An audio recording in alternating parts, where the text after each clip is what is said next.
Fala, família de 3, estamos aqui novamente.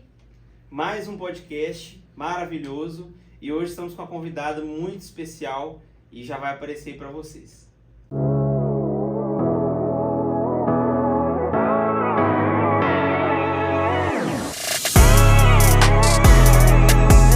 E mais um podcast Juve 3 e hoje a gente está com uma convidada, Vivian Barroco, missionária. Boa noite, gente. Boa Muito noite, paz. especial. E vamos deixar que ela se apresente, pessoal. Fique à vontade. Boa noite, que bom estar aqui com vocês. Eu me chamo Vivian, sou casada com o Maicon. Esse ano a gente faz 18 anos, 18 ou 19, perdi. 18 ou 19, fica aí a conta. E temos 2 filhos, o Estevão, que tem 11 anos, e o Samuel, que tem 7. Sou carioca, isso é uma informação importante por causa do chiado, né, do sotaque.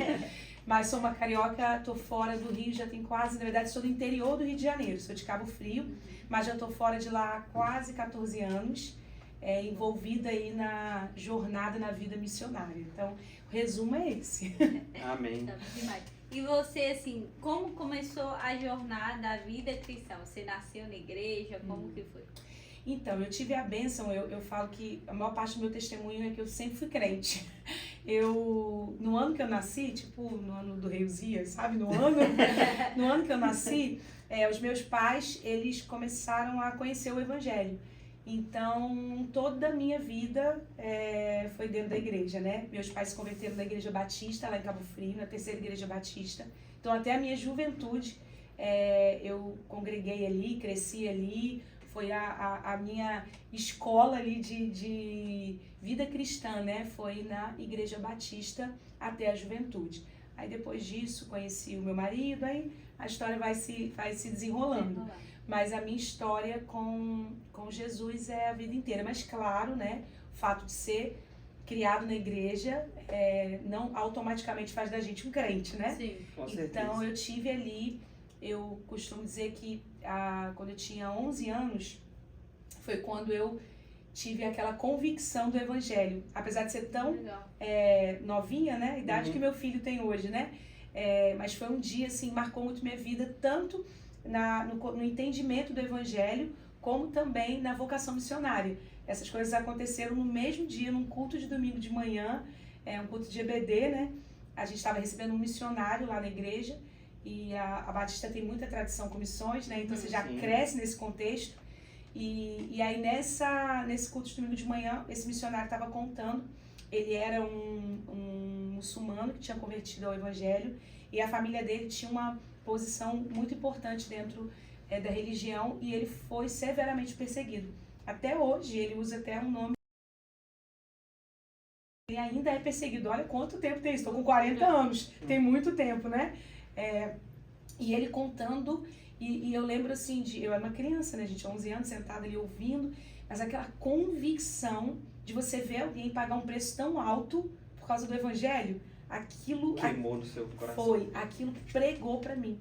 Então, eu vivi a experiência tanto daquela profunda consciência do evangelho, do que era o evangelho, de como valia a pena, mas também de como eu me sentia vocacionada para o campo missionário. Então, essas coisas aconteceram simultaneamente. Eu acho legal, porque a gente está acostumado a ouvir muito testemunho de eu era isso, aquilo. Sim. E é muito importante quando a gente vê alguém que permaneceu. Sim. Sabe? Porque permanecer também é muito importante quando sair de algo. Sim, E sim. permanecer também é difícil. Muito né? difícil. Eu costumo dizer, Ju, que assim, não basta só a gente começar bem, a gente precisa terminar bem. Inclusive Com hoje, certeza. eu vou até na minha pregação, hoje eu vou falar um pouco sobre isso, porque muita gente começa bem, mas não termina bem. Né? Se a gente pudesse aqui enumerar, de repente, vocês teriam, eu tenho exemplos de pessoas que começaram muito bem, mas não terminaram bem. Então, a jornada da fé, ela é sobre permanecer, né? Você ser fiel até o fim, né? Até o fim. O processo de santificação, ele exige isso de nós, né? Permanecer fiel até o fim. Totalmente. E é um convite pra gente, e aonde eu acho que a gente cresce nesse entendimento. Quando a gente entende que o conhecimento de Deus é inesgotável, né?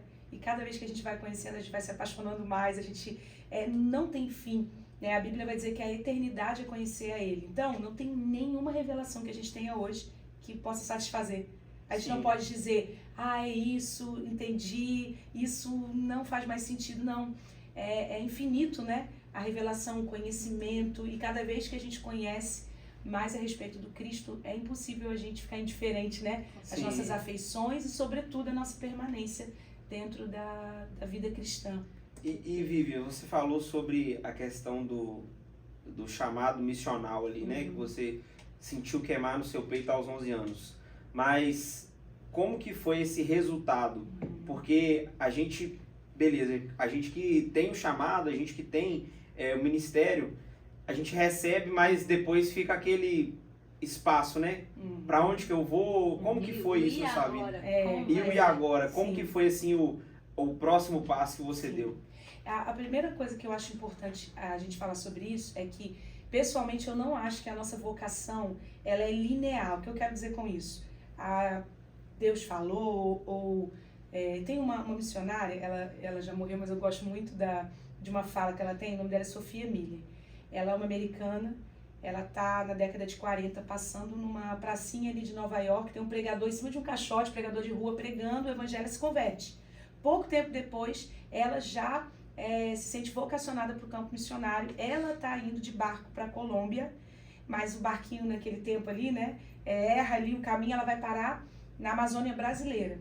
E ela começa um trabalho ali entre os indígenas, que até hoje é um dos trabalhos mais bem-sucedidos de evangelização entre os indígenas. E o que eu acho interessante sobre ela, quando ela volta para Nova York, ela vai dar uma entrevista, enfim, ela vem à visita e perguntam para ela, Sofia, como é que foi seu chamado? Qual foi o dia? E ela falou, eu não tive um chamado, eu li uma ordem e obedeci. Então, assim, não teve um acontecimento, por exemplo, comigo nesse dia, né? Eu senti, então, essa experiência de sentir meu coração ali sendo tocado. Esse dia marcou a minha vida. Mas não necessariamente as coisas funcionem, né? Desse jeito. Mas ok. Então, uma pessoa que está ouvindo a gente se sente vocacionada, seja de uma forma sobrenatural, ou seja, lendo as escrituras, falando, me sinto, então, chamada a obedecer essa ordem. Eu não acredito que ela é linear. Então, Deus falou comigo lá com 11 anos, e aí no outro dia eu não foi. Não é assim, é uma coisa que vai acontecendo. A história vai se desenrolando. E o que eu costumo dizer, gente? Se Deus tem sinalizado, apontado alguma coisa pra gente, caminhe em direção àquilo. Porque o que eu vejo que a gente tem muita dificuldade quando a gente fala da nossa vocação, é que Deus, então, sinaliza uma coisa, né, enfim, em qualquer aspecto, e a gente faz escolhas que levam a gente em outra direção. Então, uma coisa que eu gosto muito de incentivar, principalmente os jovens, caminhe, então, em direção àquilo que Deus está apontando para você. Então, como foi a minha jornada? A partir dali, essa palavra perseguiu minha vida. Eu brinco, tá? Não é no sentido do mundo, mas eu não tive mais paz, não tive mais sossego. Porque essa palavra, ela perseguia a minha vida. Toda vez que eu pensava, acho que eu vou fazer... Eu me sentia sempre também muito vocacionada para a área da saúde, tanto que eu fiz enfermagem. E outra coisa, gente, uma coisa que eu quero deixar também de conselho dentro da vocação. A gente às vezes coloca, então falando da vocação missionária, a gente tem aquele retrato, né, aquele corte que é o missionário que sai, vai para a África, isso faz parte, mas a vida missionária ela é muito ampla. E uma coisa que eu aprendi, eu ouvi há 15 anos atrás, que ferramenta é igual combustível, quanto mais você tem, mais longe você chega. Okay. Então não vamos desperdiçar as ferramentas do caminho. Quando eu falo que não é linear, no sentido de, Deus chamou para, dar um exemplo, né? Deus me chamou para ir trabalhar com os sertanejos no Nordeste do Brasil. Então, eu vou viver minha vida aqui, uma hora vai abrir uma passagem, vai chegar uma passagem e eu vou. Não é assim, né? Então, você vai caminhando em direção àquela palavra, você vai se preparando. Vai ter coisas, gente, que a gente vai fazer, que a gente vai falar o que isso tem a ver. E aí a gente confia, e lá na frente aquilo vai fazendo sentido. Então, por exemplo, quando a gente começou nossa jornada no Nordeste, eu tinha acabado meu curso de enfermagem e achando assim, em algum momento eu pensei, vou fazer uma prova de bombeiro, vou ficar concursado. Acabei, no outro ano fui morar no Nordeste. Eu exerci, e olha que legal, eu fui morar numa cidade de 6 mil habitantes, trabalhando em Quilombo, que o acesso à saúde muito precário. Tem um ditado lá no Rio de Janeiro, fala que em terra de cego quem tem um olho é rei, né? Sim. Então, pra eles lá, eu era a doutora, né? Eu fazia de tudo lá. E como aquilo abriu portas, né? Como eu ganhei a confiança deles, servindo. Tem uma história de um senhor específico, o nome dele é seu Saturnino. A história é longa, mas em resumo, assim que a gente chegou nessa cidade lá em Acauã, no Piauí, levaram a gente nesse quilombo e nós conhecemos ele. E ele tinha tido um AVC, e foi um AVC que não foi muito, foi até relativamente leve, mas pela falta de cuidado, deixou ele acamado, perdeu o movimento, foi uma situação bem triste. E quem fica acamado muito tempo, acaba gerando ferida. Ele tinha ferida pelo corpo, assim, principalmente, né, nessa membros inferiores. E aí, gente, olha que lindo. Da minha casa para a casa dele, para esse quilombo, era 1 hora. Eu ia para lá todo dia fazer curativo nele. Essa era a minha missão ali. E essa ferida dele fechou. E isso foi um testemunho para a comunidade.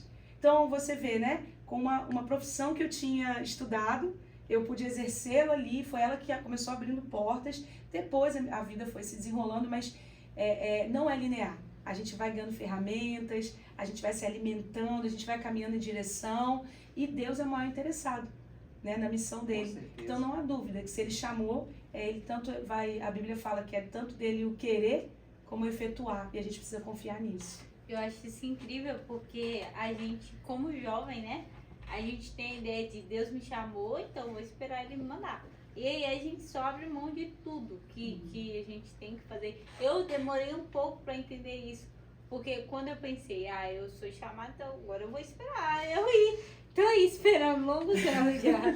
Vou esperar. Mas aí eu aprendi o que, cara, eu tenho que servir enquanto estou. Totalmente. E preparar para onde Deus quiser me mandar. Até porque, Ju, assim, nada. Hoje a gente lidera escolas de preparação missionária, mas eu sou a primeira a dizer que nenhum lugar prepara a gente tão bem quanto a nossa igreja local. Com certeza. A escola missionária que a pessoa vai é uma parte desse preparo, mas o que nos prepara... Uma visão mais prática, né? Exatamente. Aí ela vai te dar uma visão também mais, entre aspas, ali, mais nichada, né? Sim, sobre missões, teologia, dentro do mundo missionário, enfim. Mas o preparo... Inclusive, gente, quando a gente fala vocacionalmente, no campo missionário, você faz de tudo um pouco. Isso é um fato. Tudo mesmo. E é interessante que quem cresce na igreja local, essa é a nossa vida também. Você faz de tudo. Coisa que você gosta, coisa que você não gosta, coisa que você fala, nossa, isso aqui eu amo. E você fala, isso aqui eu faço porque tem que ser feito. E o campo missionário exige muito isso da gente. Eu costumo dizer, gente, que Deus não está comprometido em nos satisfazer ministerialmente. Ai, Vivian, você foi chamada para pregar, então tudo que você vai fazer é pregar. Deus não está comprometido com isso. Deus está comprometido em me santificar. Então, quando eu pego coisas para fazer que é totalmente fora da minha zona de conforto, eu hoje olho e falo, isso aqui é uma ferramenta de Deus em me santificar. Né? Então, o campo missionário exige isso muito da gente, e a vida de igreja, gente, exige isso muito da gente também. Né? Então, a gente não perder de vista. E outra coisa, gente, ninguém se torna missionário porque pegou um avião ou porque pegou um passaporte. Né? A jornada missionária é desenvolvida na igreja local. E claro, chegou em algum momento, né, que Deus então vai nos enviar a partir da igreja local, a Antioquia, né, quando a gente vê Paulo e Barnabé sendo separados pelo Espírito Santo, para então fazer o que a gente conhece ali como missões transculturais, a primeira viagem missionária que a gente vai ver ali de Paulo, né? Mas é tudo no contexto da igreja, então a gente não pode perder isso de vista. Tem que ser a igreja. Totalmente. E você falou sobre a vocação, é muito interessante, né, Vivi? Porque quando a gente pensa em vocação, às vezes a gente vai pensar, igual você falou, o missionário é só o que vai lá na África, o missionário é só o transcultural. Mas hoje no Brasil, você enxerga essa necessidade muito grande nacional também, pelo menos aqui, vamos pegar nossa região e o Nordeste ali, que você falou que trabalhou muito no Nordeste. Sim. Tem alguma experiência, você deve ter tido várias, né? Mas tem alguma que você falou assim, essa eu vi a real necessidade de enviar mais pessoas, que o campo ele sempre vai precisar. Totalmente. Hoje, assim, gente, pra gente entender o contexto de Brasil, quando a gente fala a nível mundo, a gente vai ter aí quase 45% da população mundial que estão entre o que nós conhecemos como povos não alcançados. 60% deles estão na Ásia, então você está falando de gente que não tem acesso ao Evangelho, quando você fala nível mundo. Quando você vai fazer, então, se a gente desse um zoom para a nossa realidade de Brasil, a gente vai encontrar no Brasil o que a gente conhece como segmentos menos alcançados dentro do Brasil. Dentro deles, a gente vai ter 6 que eles são caracterizados por identidade, então sertanejo, quilombola, imigrantes, surdos, ciganos e ribeirinhos. Indígenas, não sei se eu já falei, mas os indígenas. E a gente vai ter 2 que são socioeconômicos, né? Os mais pobres e os mais ricos. São esses que nós conhecemos como segmentos não alcançados dentro do Brasil. Então, a nossa experiência, nós passamos 10 anos no Nordeste, trabalhando com ciganos, quilombolas e sertanejos. E a gente teve a experiência, de fato, de chegar em comunidade sem a presença de nenhum, pra você ter ideia, nem igreja católica, que normalmente está em todo lugar, nesse contexto, né, de sertão, por exemplo, do Brasil, e da gente encontrar vários lugares sem a presença, e aí o que eu quero dizer com isso é sem a presença de nada que desenvolva espiritualidade naquela comunidade, seja... De forma religiosa, né? Nada. De uma referência religiosa. Nenhuma. Então, isso não foram poucas as vezes que nós vimos. A primeira vez, meu marido já ia ao Nordeste periodicamente, eu fui com ele em 2013, a primeira vez que Deus começou a sinalizar que a gente estava entrando numa transição, nos preparando, e nós fizemos juntos uma viagem para o sertão do Brasil, especificamente Piauí. Nós andamos mais de 1.200 quilômetros de carro, e aí o missionário que estava com a gente, ele entrava num quilombo e dizia, gente, ele ia apresentar e falava que não tem igreja nenhuma. Entrava numa outra comunidade. E por que o Nordeste entrou no nosso coração? E o sertão? Porque no ano anterior, 2012, o Michael fez uma viagem, foi para um quilombo, e quando ele estava lá, no final ele entregou a Bíblia para o líder da comunidade, e o líder disse assim, eu espero que se um dia você voltar aqui, eu saiba pelo menos uma folha desse livro. E o Michael saiu de lá pensando, se ninguém vier ensinar, ele não vai saber. E aquilo ali ficou ecoando na nossa vida, na nossa casa, na nossa mesa, e uma coisa bem importante, nesses anos, eu e meu marido nos casamos, passamos 5 anos morando na minha cidade, vivendo uma vida muito comum, como muita gente vive, CLT, ônibus, trabalho, chefe, mas muito engajados no que Deus estava fazendo no mundo, ouvindo, prestando atenção, trabalhando na igreja local, mas olhando o que Deus está fazendo aqui, mas também o que Ele está fazendo além dessas fronteiras. Então, essa fala do líder da comunidade ecoou muito na nossa casa. E o chamado, pelo que você falou, ele está muito ligado à experiência pessoal. Então é algo que a gente vê que é algo muito íntimo, né? Sim. E hoje, assim, o que eu e meu marido a gente tem entendido, né? Que ele faz parte, mas alguém vai precisar, então, sinalizar para que as pessoas saibam. Então, hoje a gente está muito comprometido com o despertamento missionário, muito comprometido em mapear, no caso. Em falar todo lugar que a gente vai, e a gente sempre... o meu marido, então, eu ainda prego outras coisas, mas meu marido hoje, ele nem sai para pregar se não for sobre isso. Ele não... Se a pessoa falar, vem aqui pregar para um negócio de homem, ele não vai. Ele hoje 100% do trabalho dele envolvido com a obra missionária. Então ele sai para pregar sobre isso, para falar sobre isso. Para dar treinamento. E a gente brinca que aí, na nossa igreja local, ele vai servir pregando, enfim, inúmeras outras coisas que a Bíblia vai ensinar. E a gente brinca lá no presbitério que fala, o Michael vai pregar sobre família. No final ele vai falar, mas aí, gente, a nossa família precisa cumprir o ID, não importa o que aconteça, ele vai dar um jeito de falar. E isso é muito da nossa casa, né? Então, a gente sempre vai falar, no final a gente vai falar como é que, com essa ferramenta, como é que a gente pode responder a grande comissão. Porque eu acredito que a gente precisa sinalizar para que pessoas, então, sejam despertadas. Porque também existe uma realidade, como é que a igreja vai responder uma coisa que ela não sabe? Sim. Como é que jovens vão ser encorajados a sonharem com o campo missionário se eles não sabem, né? Então, a gente tem estado muito comprometido com isso, em sinalizar, gente, temos um dever de casa no Brasil, mas a gente precisa continuar olhando também além das fronteiras, né? Jerusalém, Judéia, Samaria e confins da terra não é uma ordem sequencial, ela é simultânea, está acontecendo simultaneamente em todos os lugares e a gente precisa estar comprometido com o que Deus está fazendo. Com certeza. Entrando um pouco da vocação, né? Como o Arthur disse. Existe uma vocação específica e uma vocação universal. Eu queria que você falasse também um pouco sobre isso, sobre a vocação em si, né? Sim. Porque tem muita gente que acha que, peraí, eu não fui chamada, então eu não faço nada e não faço nada mesmo. Então, assim, acha que o ler, o aprender a Bíblia é só para quem é vocacionado, mas todos são vocacionados. Todos, absolutamente todo mundo, não existe ninguém que possa dizer. Mas aí a gente tem, então, dentro da missiologia, a gente vai ter esses dois termos, né? Que é a vocação universal ou chamado, e vocação específica ou chamado específico. E aí, qual é a diferença deles? Chamado universal é aquele que todo crente é. Todo. E o que todo crente é vocacionado? Todo crente é vocacionado? A santidade, a obediência. Então, um exemplo prático, né? A Ju não pode dizer assim, gente, olha, eu sou vocacionada à obediência, aí eu chego e digo, não, eu sou vocacionada à santidade, à obediência. Não existe, né? Chega a ser uma piada, né? Sim. Todos são vocacionados à evangelização.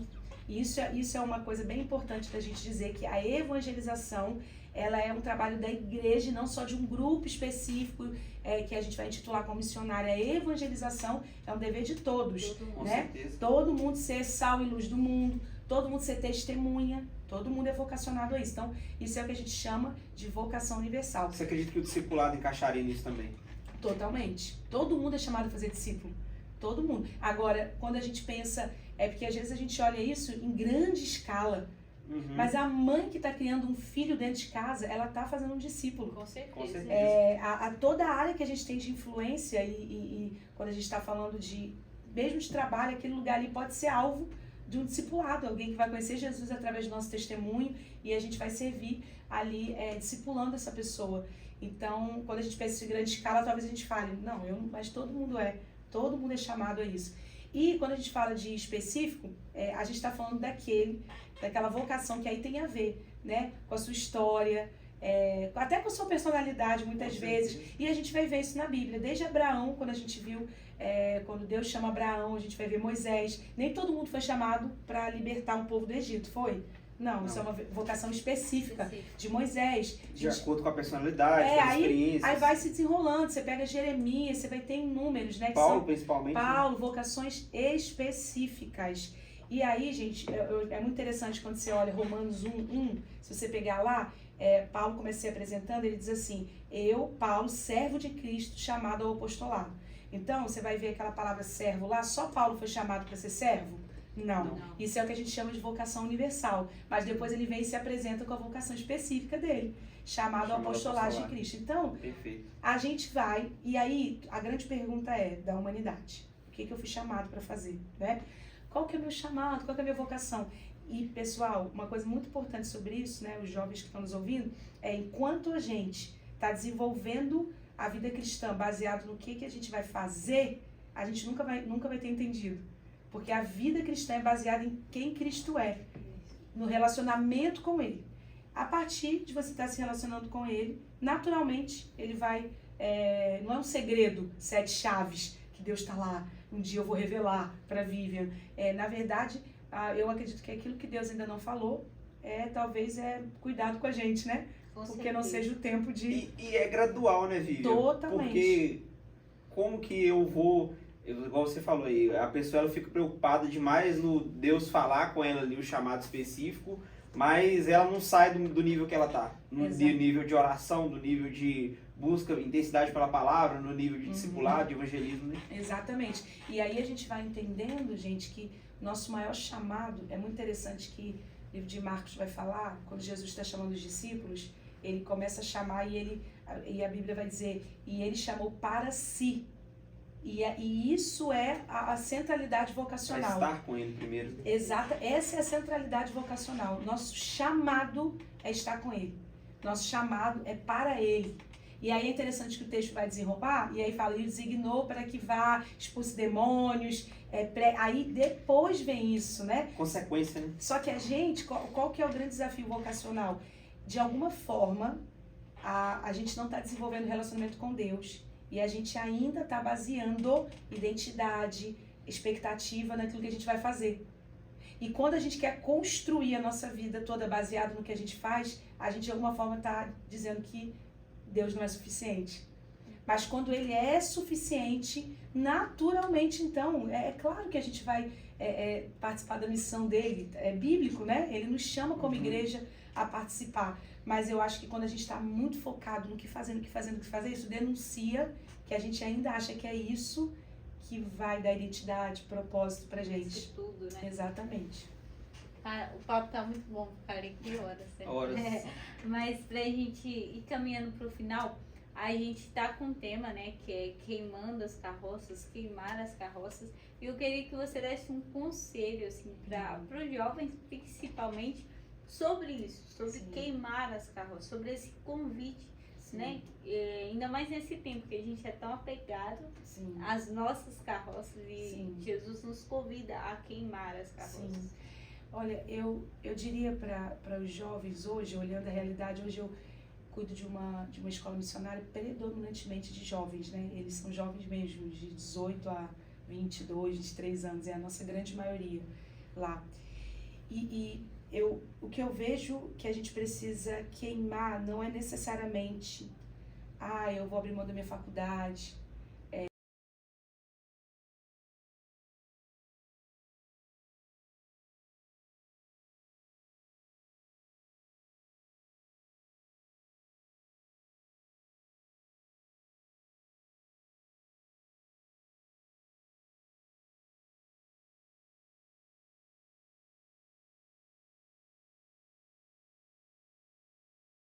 os jovens, né, eu sou tentada em outras áreas, os jovens, né, cada um dentro aí de uma realidade, mas todo mundo é tentado em alguma coisa, mas dentro, então, hoje da realidade dos jovens, eu vejo que a gente ainda tem uma guerra de afeições dentro do coração, né, ama Deus, mas ainda ama o mundo, ama Deus, mas ainda se dobra as práticas do mundo, ama Deus, mas ainda fica nessa tensão, né, de um pé lá e outro aqui. Então, o que eu quero encorajar os jovens é eles não terem medo de entregar tudo. Mas não é tudo, porque às vezes é fácil a gente entregar uma faculdade, é fácil a gente entregar uma profissão, mas difícil a gente entregar o coração. A gente fala assim, é tudo, todas as minhas afeições, todas as minhas emoções, tá aqui, toma Jesus, toma tudo. Então esse é o que eu encorajaria os jovens a entregar tudo. E isso, gente, naturalmente vai ser revelado nas escolhas, nas atitudes, né? Quantos jovens a gente vê aí lutando hoje, por exemplo, com a pornografia e com tanta coisa, né? Com os amores, né? Então, entrega o coração, entrega tudo. Entrega as afeições, entrega o tempo, entrega as emoções, entrega tudo, queima tudo. E diz assim, Jesus, toma aqui, é esse aqui que eu sou, mas não é quem eu quero ser para sempre, mas é quem eu sou hoje. Então, eu encorajaria os jovens a isso, a não ter medo de entregar a sua juventude para Jesus, né? Entregar tudo. Fala, família Juve 3, infelizmente o nosso vídeo não teve um final muito desejado, a gente passou por uns problemas técnicos e acabou que cortou o nosso áudio, infelizmente. Mas essa não vai ser a última vez que a gente vai conversar com a Vivian, creio eu. Mais pra frente a gente vai lançar outros podcasts, então fica ligado aí, beleza? Deus abençoe poderosamente cada um.